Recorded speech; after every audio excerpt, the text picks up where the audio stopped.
Bismillahirrahmanirrahim. Assalamualaikum warahmatullahi wabarakatuh. Alhamdulillah alladzi bi ni'matihi tatimmus shalihat. Asyhadu an la ilaha illallah wa asyhadu anna Muhammadan abduhu wa rasuluh. Ya ayyuhalladzina amanu taqullaha haqqa tuqatih wa la tamutunna illa wa antum muslimun.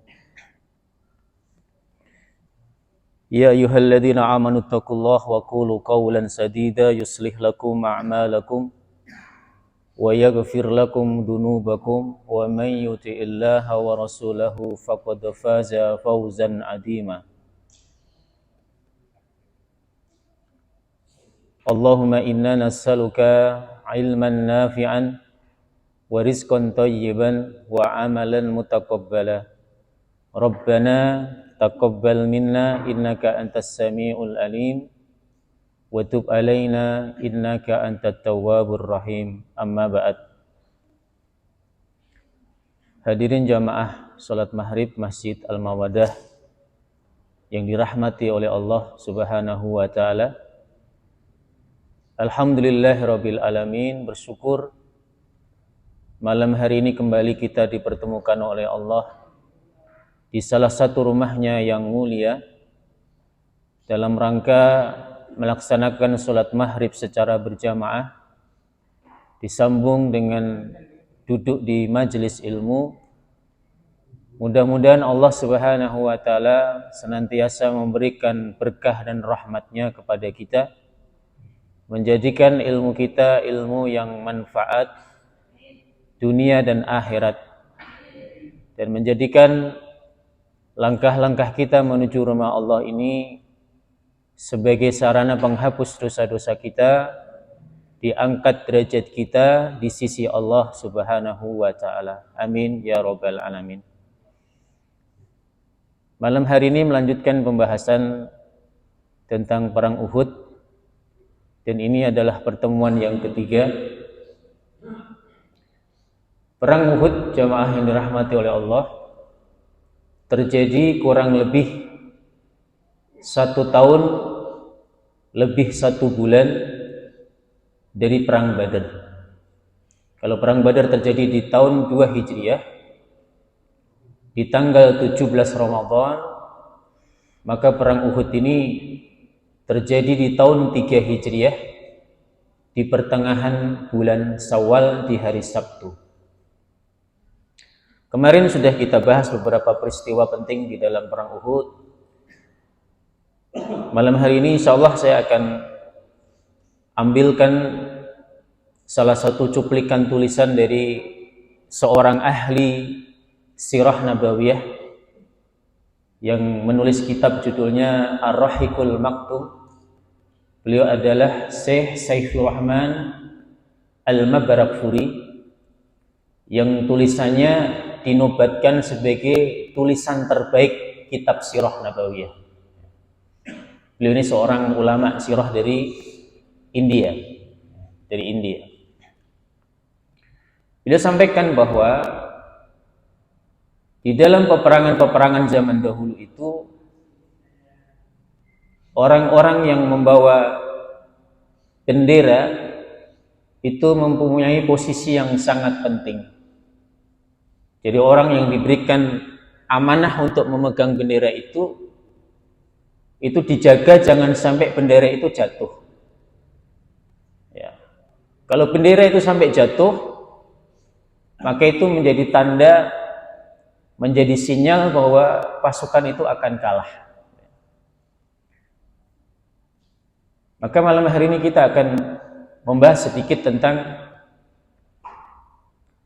pembawa bendera dari kaum musyrikin yang mereka ditunjuk oleh Abu Sufyan sebagai pemimpin besar di perang Uhud ini untuk memegang bendera kaum kafir Quraisy adalah dari kabilah Bani Abdudar. Kalau kita sebutkan Bani Abdudar, maka ada 2 tokoh dari sahabat Nabi yang berasal dari kabilah Abdudar. Yang pertama adalah Mus'aib bin Umair. Ini adalah seorang duta pertama Nabi. Beliaulah yang diutus Nabi pertama kali di kota Madinah untuk membuka kota Madinah, dan beliaulah yang mengislamkan hampir mayoritas seluruh penduduk Madinah. Beliaulah yang menyiapkan kota Madinah untuk dijadikan tempat hijrahnya Nabi Muhammad SAW. Kemudian yang kedua adalah Utsman bin Thalhah. Beliau ini pemegang kunci Ka'bah. Jadi Bapak Ibu, kalau kita perhatikan sampai hari ini, orang-orang yang diserai memegang kunci Ka'bah itu keturunannya Utsman bin Thalhah. Itu amanah dari Nabi, dan itu akan terjadi sampai hari kiamat, turun temurun. Dan orang yang pertama kali memegang bendera kaum Quraisy adalah Thalhah bin Abi Thalhah Al-Abdari. Ketika sedang berkecamuk perang Uhud, maka yang pertama kali menyulut pertempuran itu adalah pembawa bendera dari kaum musyrikin yang bernama Thalhah bin Abu Thalhah. Dan Thalhah ini, jamaah yang dirahmati Allah, dia dikenal di kalangan orang-orang Quraisy sebagai penunggang kuda yang mahir, pemberani, dan tidak takut mati. Orang-orang Muslim menyebut Thalhah bin Abi Thalhah ini dengan sebutan Kapsul Katifah, panglima berkuda yang sangat hebat. Maka di tengah-tengah berkecamuknya perang Uhud itu, Thalhah bin Abu Thalhah menunggangi ontanya, kemudian dia membawa pedangnya berkelebat-kelebat di atas ontanya itu, menantang orang-orang Muslim untuk berduel. Dan tidak ada satupun dari kaum muslimin yang menyambut tantangan Thalhah bin Abi Thalhah karena kehebatan orang ini, Pak. Hingga berdirilah Zubair bin Awam. Dia berdiri, kemudian dengan berlari dia melompat di atas ontanya Thalhah bin Abi Thalhah sampai kemudian terjatuh, dan terjadilah pertempuran yang sangat sengit sampai kemudian Zubair bin Awam itu diberikan karunia oleh Allah Subhanahu wa taala mengalahkan Thalhah bin Abi Thalhah sampai kemudian beliau bisa membunuhnya.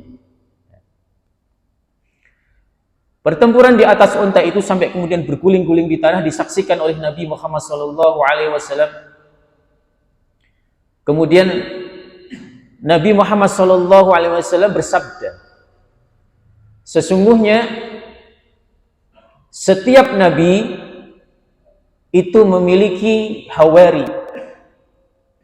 Jadi kalau bapak-bapak pernah mendengar kalimat hawariyun, ya pengikutnya Nabi Isa alaihissalam, maka Rasul sampaikan bahwa setiap nabi itu punya hawari, yaitu pengikut-pengikut setia, teman-teman setia yang siap membela nabinya. Maka hawariku adalah Zubair bin Awam, kata Nabi Muhammad SAW.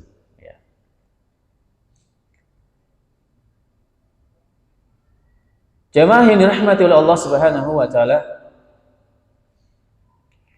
Zubair bin Awam termasuk orang yang mentaati panggilan Allah Azza wa Jalla dan Rasulnya, dan beliau mendapatkan banyak luka di perang Uhud. Dan Allah Subhanahu wa taala berfirman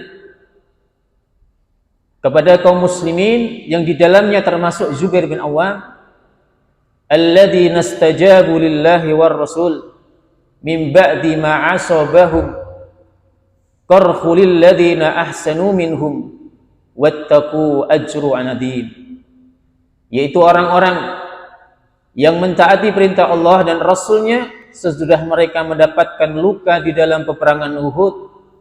Bagi orang-orang yang berbuat kebaikan di antara mereka dan yang bertakwa, ada pahala yang besar bagi mereka.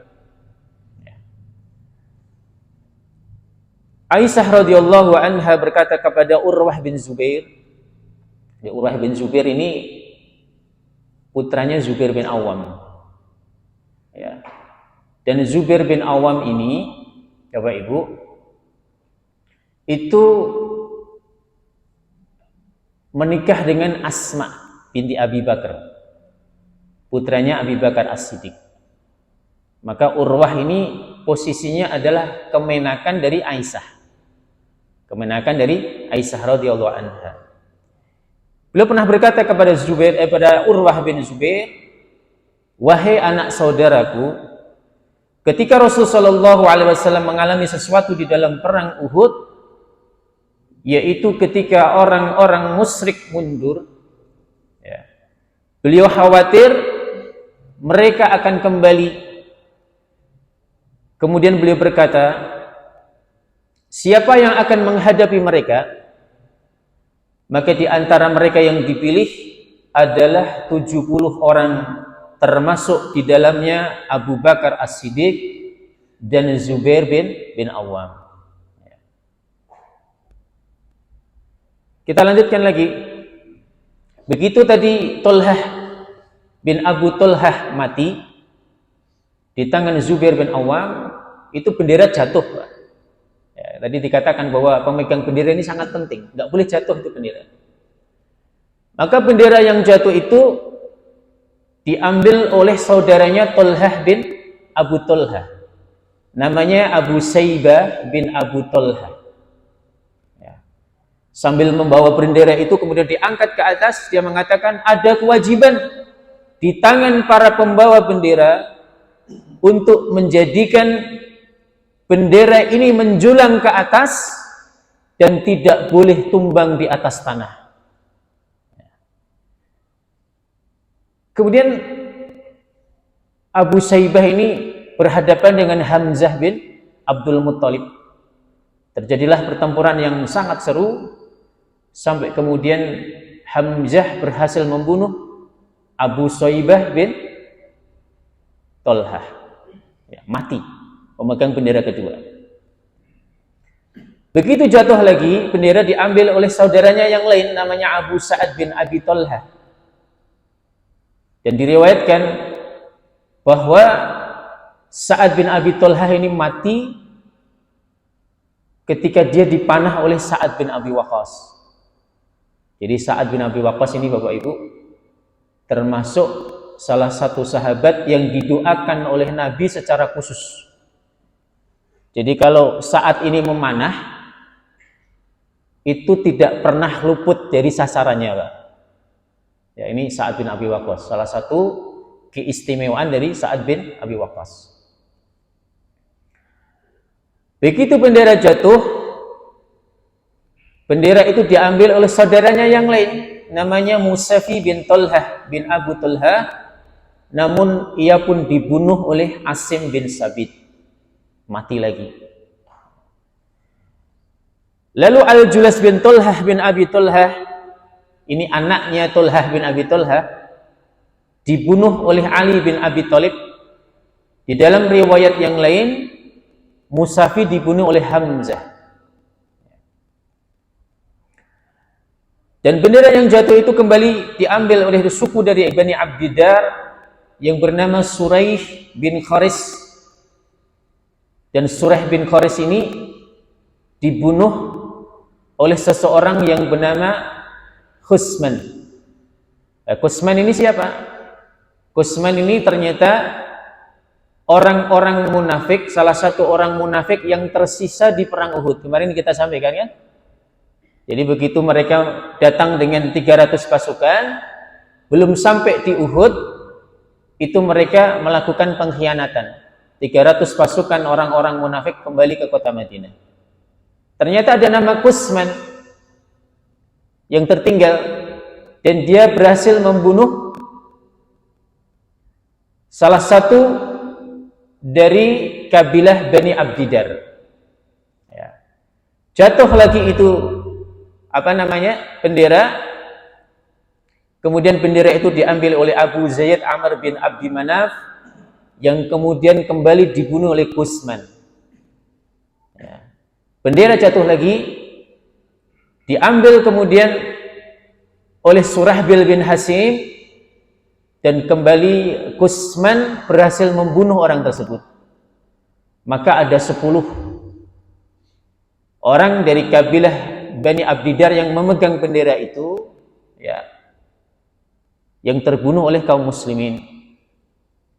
Kemudian Syekh Saifur Rahman Al-Mabarakpuri mengatakan, kenapa Kusman ini yang disebut sebagai orang munafik itu ikut di dalam pertempuran Uhud ini?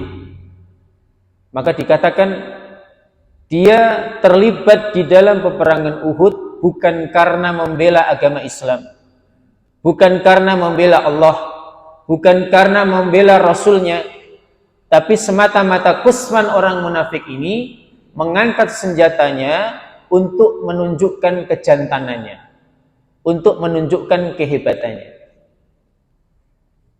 Nanti ada yang datang kepada Nabi, yang sahabat ini melihat bagaimana usaha kerja keras Kusman dalam membunuh orang-orang musyrik. Kemudian ketika Kusman ini dalam keadaan sakaratul maut kemudian mati, sahabat ini berkata kepada Rasul, ya Rasulullah, ini orang hebat, dia pasti masuk surga.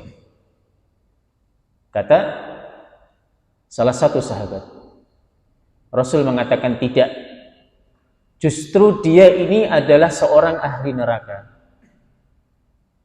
Ternyata diceritakan bahwa ada orang yang melihat ketika Kusman dalam keadaan terluka parah,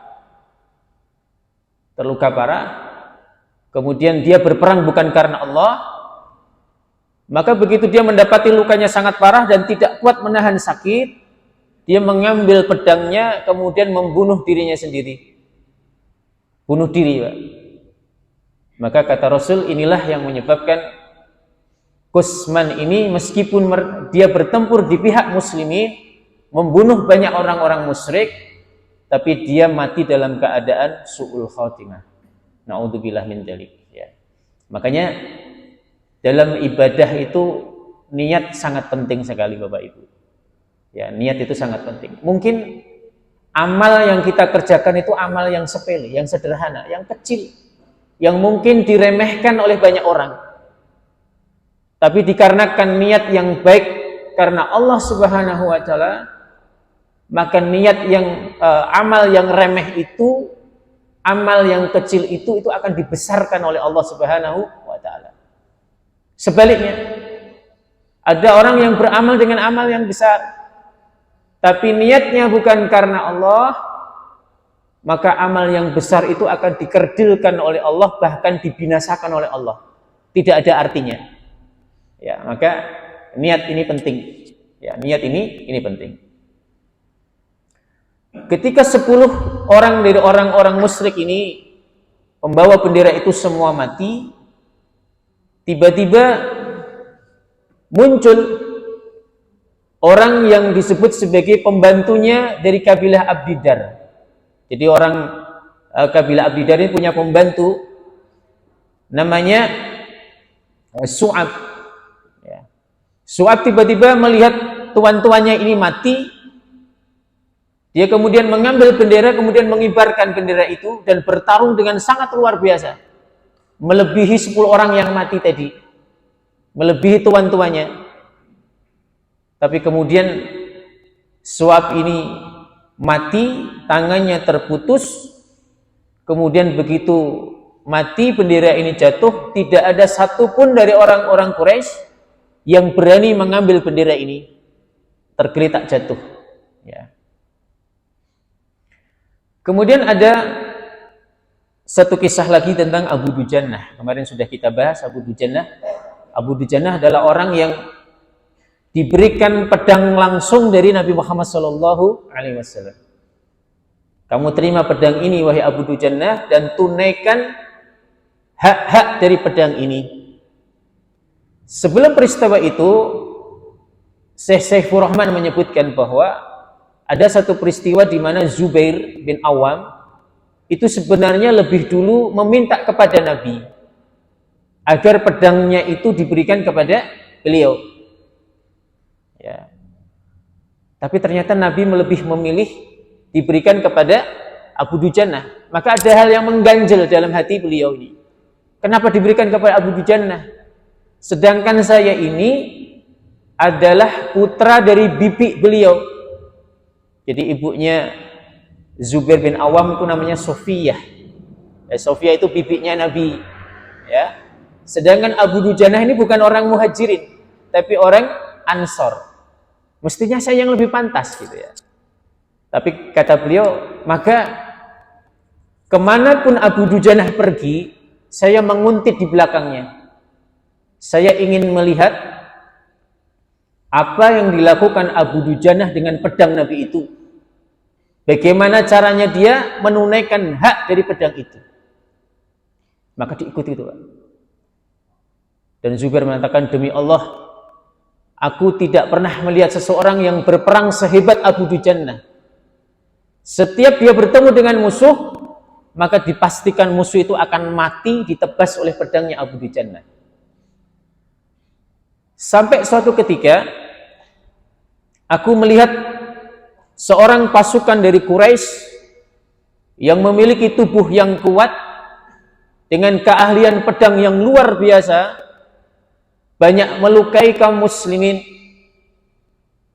Maka kemudian aku berdoa, ya Allah, pertemukan orang Quraisy ini yang kuat ini, yang jago pedang ini dengan Abu Dujannah.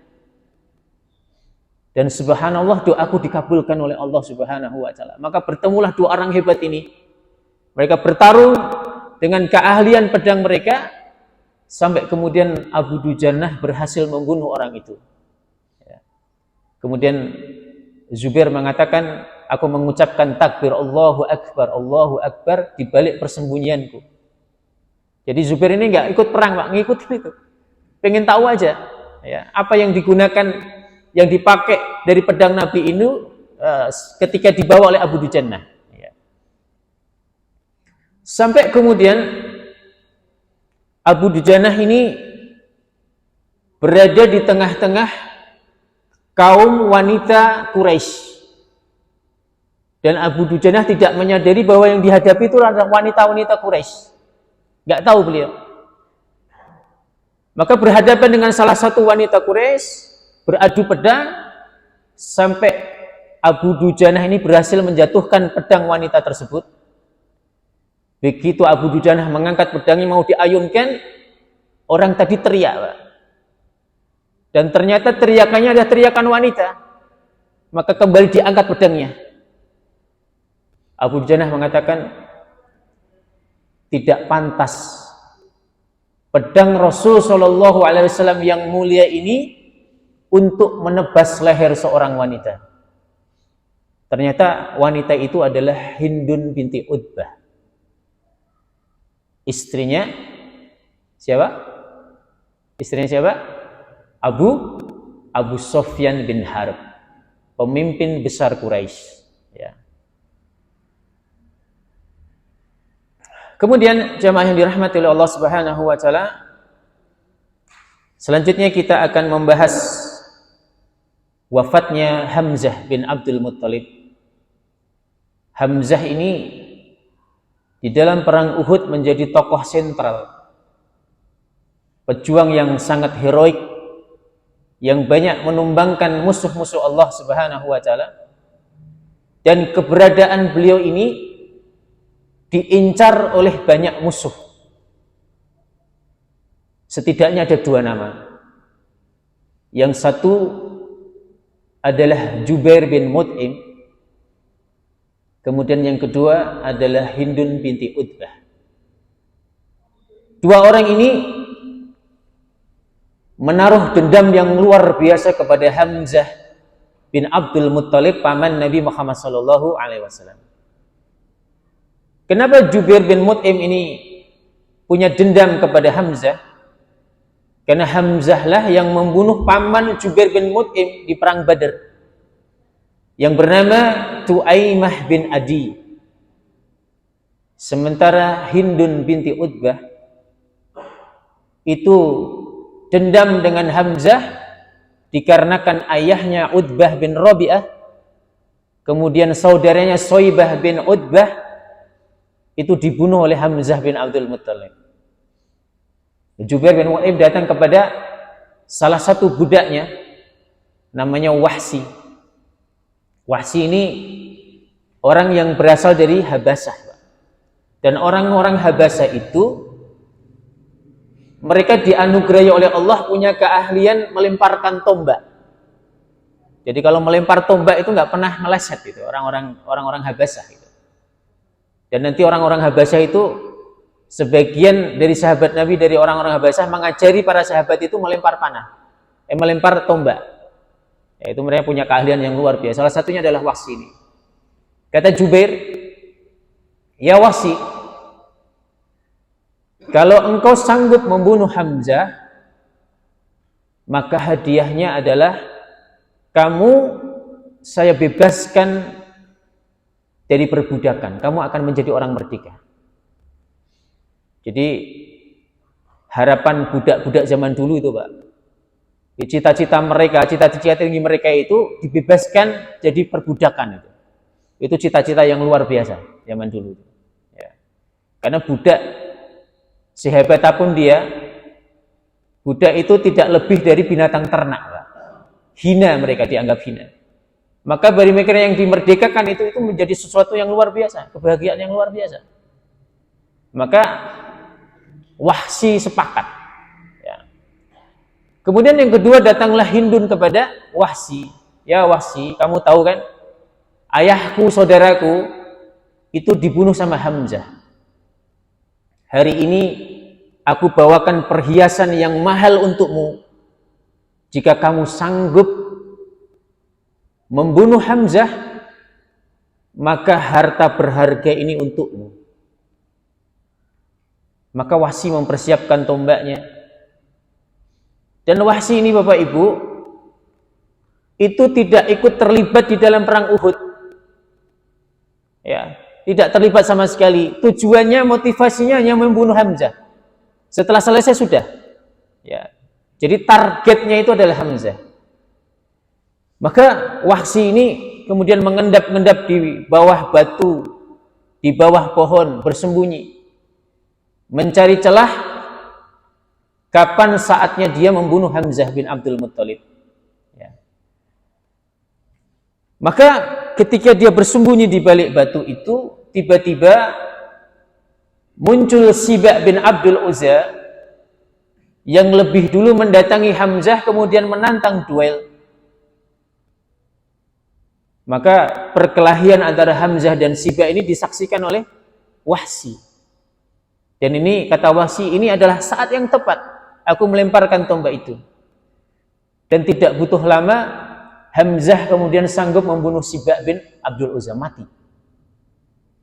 Maka begitu Hamzah sanggup membunuh Sibak, secepat kilat ketika mendapati Hamzah dalam kondisi lengah, Wahsi kemudian melemparkan tombaknya dan tepat mengenai perut bagian bawah. Dan itu tembus, Pak, sampai selangkangannya Hamzah. Saking kerasnya lemparan Wahsi itu. Dan Hamzah tahu persis yang melemparkan tombak itu adalah Wahsi. Maka kemudian Hamzah berbalik melihat Wahsi, dikejar Wahsi, Pak, dalam kondisi luka parah itu. Wahsi kemudian lari, ya. Kemudian tidak berapa lama Hamzah terhuyung-huyung kemudian jatuh. Wahsi menunggu, memastikan apakah Hamzah ini benar-benar wafat. Begitu ditunggu lama, itu jasad Hamzah sudah tidak bergerak, maka Wahsi kemudian menghampiri Hamzah, mencabut tombaknya kembali. Setelah itu masuk ke tenda, duduk di situ. Selesai tugasnya. Karena tugasnya tidak ikut perang di dalam perang Uhud. Tugasnya adalah membunuh Hamzah. Ya. Dan nanti jamaah yang dirahmati oleh Allah, di tahun 8 Hijriah, ketika peristiwa Fatku Makkah, pembebasan kota Makkah, Rasul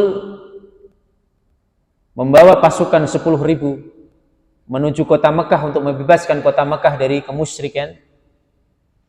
Dan Rasulullah Shallallahu Alaihi Wasallam umumkan ada belasan nama yang Imam Ibnu Hajar Al-Asqalani itu menyebutkan ada sekitar 17 orang. Nama itu adalah nama yang boleh dihukum mati, meskipun mereka itu bersembunyi di balik kiswah-kiswah Ka'bah. Dan salah satu nama yang disebutkan oleh Nabi adalah Wahsy. Jadi kalau kalian menemui Wahsy, bunuh dia, meskipun dia bersembunyi di balik kiswah Ka'bah. Ya. Begitu Rasul diberikan kemenangan oleh Allah di Fathu Mekah itu, Wahsy melarikan diri, Pak, ke Taif. Taif itu jaraknya sekitar 70 km dari kota Mekah. Bersembunyi di sana. Kemudian nanti di tahun 9 Hijriah masyarakat Taif masuk Islam, mendatangi Nabi. Maka Wahsy ini ketakutan karena orang-orang Taif sudah masuk Islam. Dia menjadi DPO, dikejar-kejar oleh orang-orang Nabi, dan darahnya boleh ditumpahkan. Halal hukumnya membunuh Wahsy. Maka Wahsy kemudian ingin melarikan diri ke Syam. Salah seorang dari orang Taif mengatakan, alangkah bodohnya kamu wahai Wahsy. Kenapa kamu harus melarikan diri? Datanglah kamu kepada Rasulullah, kamu masuk Islam, bersahadat di hadapan Nabi, maka engkau akan diampuni, engkau akan dimaafkan oleh Nabi. Maka Wahsy dalam ketakutan, beliau mendatangi Nabi di kota Mekah, masuk Islam. Kemudian Nabi bertanya, ya Wahsy, bagaimana dulu caramu membunuh Hamzah? Diceritakan, Pak. Rasul sampai meneteskan air mata. Saking sedihnya, saking tidak bisa melupakan bagaimana Hamzah itu dibunuh, Rasul berkata kepada Wahsy, ya Wahsy, aku tidak ingin melihat wajahmu. Aku memaafkanmu, tapi jangan sekali-kali kamu berjumpa denganku, pergi jauh. Maka sejak saat itu sampai Rasul wafat, Wahsy tidak pernah bertemu dengan Rasulullah Shallallahu Alaihi Wasallam. Itulah yang membuat Wahsy sedih luar biasa, Pak. Begitu Rasul wafat, kemudian Muslimin dipimpin oleh Abu Bakar As-Siddiq 2 tahun sampai tahun 13 Hijriah. Di dalam pemerintahan Abu Bakar itu ada peristiwa munculnya seorang nabi palsu dari kabilah Bani Hanifah, namanya Musailamah Al-Kadzab. Musailamah Al-Kadzab. Maka terjadilah peperangan yang disebut sebagai peperangan Yamamah, yaitu menumpas nabi palsu di bawah pimpinan Khalid bin Walid. Dan saat itu Wahsy ikut terlibat di dalam peperangan itu. Dan beliaulah yang membunuh Musailamah Al-Kadzab dengan tombak yang sama yang dipakai untuk membunuh Hamzah. Begitu Musailamah Al-Kadzab mati di tangan tombaknya Wahsy berkata, Pak, kalimatnya luar biasa. Demi Allah, dengan tombak yang sama ini aku telah membunuh orang yang baik di mata Nabi, yaitu Hamzah. Dan dengan tombak ini pula aku membunuh sejahat-jahatnya manusia, yaitu Musailamah Al-Kadzab. Dan mudah-mudahan dengan ini Allah Subhanahu wa taala mengampuni dosa-dosaku ketika dahulu aku membunuh dengan tombak ini untuk membunuh Hamzah. Itu kalimatnya, Pak. Ya. Jemaah yang dirahmati oleh Allah Subhanahu wa taala. Kemudian kisah yang lain adalah ketika kemarin sudah kita sampaikan, ketika 10 pemanah hanya tertinggal di Bukit Rumat, 40 orangnya turun untuk mengambil ghanimah. Maka saat itulah Khalid bin Walid melihat celah kelemahan di belakang muslimin, ya, di balik bukit Uhud itu. Khalid kemudian memacu kudanya bersama 200 pasukan kuda, muteri bukit Ainain, kemudian menyerang para pemanah yang tertinggal 10 orang di puncak bukit Ainain. 10 orang di bawah pimpinan Abdullah bin Jubair kemudian berhasil dibunuh oleh Khalid bin Walid. Ya. Dan orang-orang muslim yang tadi mengejar musuhnya, sebagian lagi mengambil ghanimahnya, tidak menyadari, Pak. Ya, tidak menyadari bahwa di belakang mereka itu pasukan Khalid bin Walid. Maka kemudian, ya, ini pasukan mengejar, di depan sana musuh. Ada seorang wanita dari kaum musyrik, namanya Amrah. Itu kemudian mengambil bendera itu, mengibarkan bendera itu, kemudian memanggil orang-orang musyrik yang sudah lari tadi, Pak. Kembali kalian, kembali kalian. Sungguh Khalid bin Walid telah datang. Maka begitu ada terdengar itu, mereka balik lagi, Pak. Maka yang terjadi apa? Muslimin di tengah-tengah itu. Di belakang sini musuh, di depan sana musuh. Maka kemenangan yang sudah di depan mata itu kemudian musnah.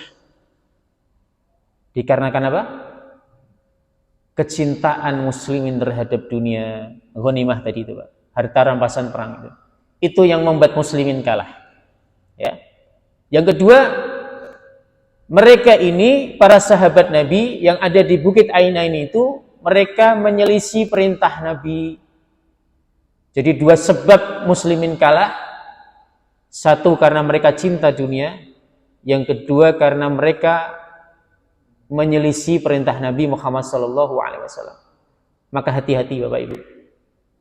Jadi hari ini kalau muslimin melakukan dua hal itu, muslimin tidak akan pernah menang sampai kapanpun. Ya, dua hal itu tolong diperhatikan. Maka begitu muslimin ini terjepit itu, dikatakan bahwa sebagian muslimin lari, Pak. Ada lari yang ke gunung, ada yang pulang ke Madinah. Bahkan sebagian lagi mereka berniat menemui Abdullah bin Ubay bin Salul, tokoh munafik. Mereka minta perlindungan kepada Abdullah bin Ubay bin Salul. Bisa terbayangkan, Pak, ya? Orang beriman minta perlindungan sama orang munafik, jadinya kayak apa itu? Ya. Dan hanya 9 orang yang ada di sisi Nabi Muhammad SAW. Jadi Nabi Muhammad sendirian itu, Pak, melawan orang-orang musyrik hanya dengan 9 orang itu. Sementara yang lain di luar kemudian mereka dalam kondisi terjepit tadi itu. Dan ini hebatnya Nabi Muhammad SAW. Ini pemimpin sejati, Pak. Pemimpin sejati. Dikatakan oleh para ulama sejarah, kalaupun Nabi mau lari, meninggalkan medan pertempuran, bisa sekali, Pak. Bisa sekali. Ada peluang meninggalkan medan itu. Tapi yang dilakukan Nabi apa? Begitu sahabat ini kocar-kacir, justru Nabi memanggil para sahabat-sahabatnya itu, ya hamba Allah, kemarilah, kemarilah.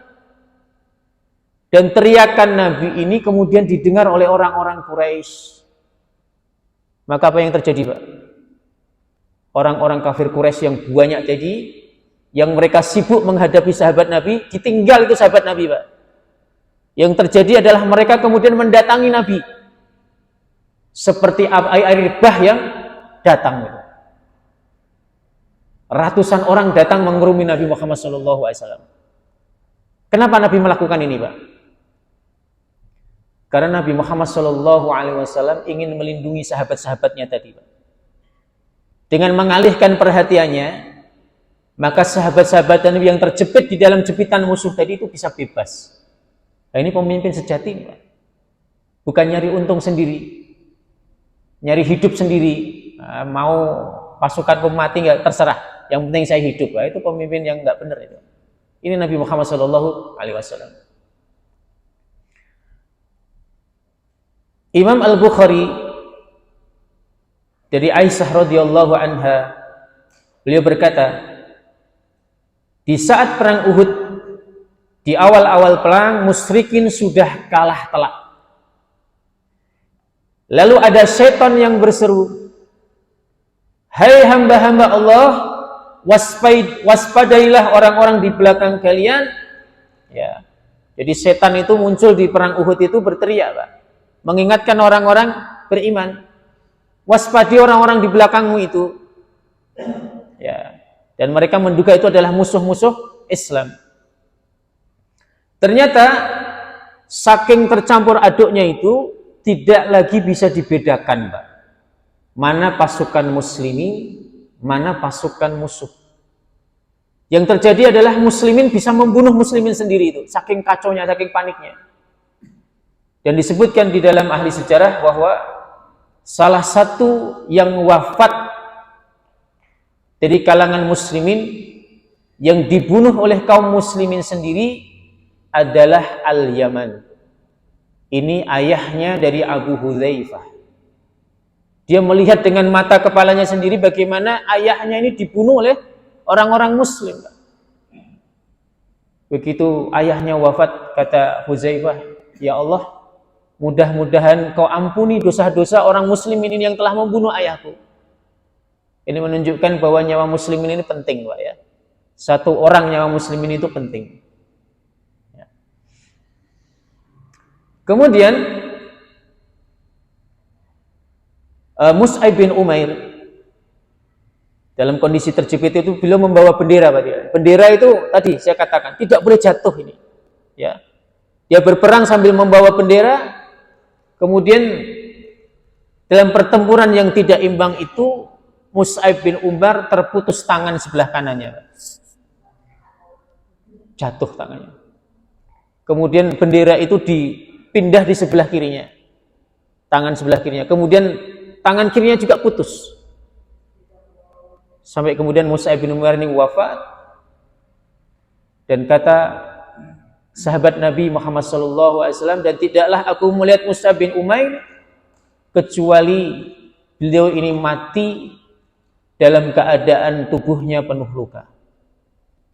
Ada sekitar 80-90 luka yang ada di tubuh Mus'ab bin Umair. Dan Mus'ab bin Umair ini, Bapak Ibu, pernah saya sampaikan bahwa Mus'ab ini punya fisik, punya wajah perawakan yang mirip Nabi Muhammad SAW. Mirip sekali, Pak. Ibnu Qami'ah yang membunuh Mus'ab bin Umair, begitu mendapati Mus'ab jatuh, Ibnu Qami'ah mengatakan, "Muhammad telah terbunuh, Muhammad telah mati, Muhammad telah mati, aku telah membunuhnya." Kata Ibnu Qami'ah. Maka muslimin sudah panik, sudah terjepit, kemudian mendengar kabar bahwa Nabi Muhammad SAW wafat. Muslimin kemudian hilang semangatnya, Pak. Patah semangat, putus asa. Dan sontak pedang-pedang mereka dijatuhkan semua. Mereka mengatakan, percuma kita berperang sementara Rasul kita telah wafat. Sudah menyerah, Pak. Pedang jatuh semua itu. Termasuk Umar ibnu Khattab. Bapak Ibu tahu Umar. Umar begitu Rasul dikabarkan meninggal, Umar menjatuhkan pedangnya. Percuma kita melawan mereka sementara Rasul telah wafat. Di tengah-tengah seperti itu muncullah seorang sahabat Nabi namanya Anas bin Nadir. Anas bin Nadir. Anas bin Nadir ini pamannya Anas bin Malik, Pak. Ya. Begitu mendapati muslimin itu menjatuhkan senjata-senjatanya, Anas bin Nadir mengatakan, "Apa yang kalian lakukan? Apa yang kalian lakukan?" Kata muslimin, Muhammad telah mati, Nabi Muhammad telah wafat. Maka apa yang harus kita perjuangkan? Kata Anas bin Nadir, Rasulullah SAW boleh wafat, tapi ketahuilah wahai muslimin bahwa Allah tetap akan hidup. Maka angkatlah senjata kalian. Aku telah mencium aroma surga dari balik bukit Uhud ini.